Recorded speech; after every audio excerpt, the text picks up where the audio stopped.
Archimedes used to have some of his greatest aha moments, epiphanies, while he was soaking in his bath.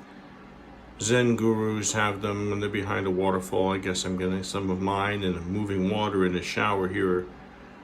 Anyway, I asked Grandma Helen in 1976, and I have a cassette of this somewhere, what was the most significant event that ever happened that she remembers really clearly. It was the 1918-1919 Spanish flu epidemic. And I said, what do you remember? And she said, whole families were wiped out in Philadelphia. She said her whole neighborhood in Philadelphia was just gone.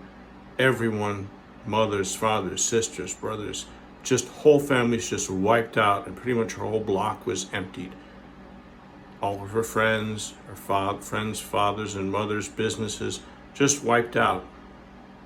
Fortunately, nobody in her family died that she could remember that she told me. So the family got very lucky. So my question was to her, Grandma, how come nobody was killed in our family? And she said, Grandma and Grandpa sent everybody away, sent everybody up to the mountains, away from the city. And that's how everybody survived. They didn't stay in Philadelphia, if you remember.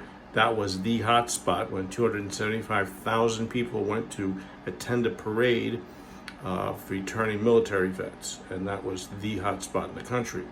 But my great-grandmother sent all the children, everybody up in the mountains away from the city. Pretty smart move. So everyone in my family, my grandmother's family, the Weisses, they all survived, while most of Philadelphia did not survive. The other thing my grandmother mentioned was the smell of camphor. She said everybody was wearing mothballs around their neck. They thought, oh, if you smell like camphor, if you have mothballs around your neck, it was going to stop the sickness. That didn't work either.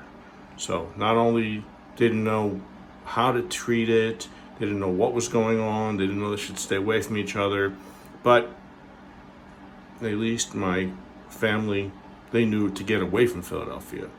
So that was social distancing at its largest possible measure. Get up, get away from the mountains, get up in the mountains.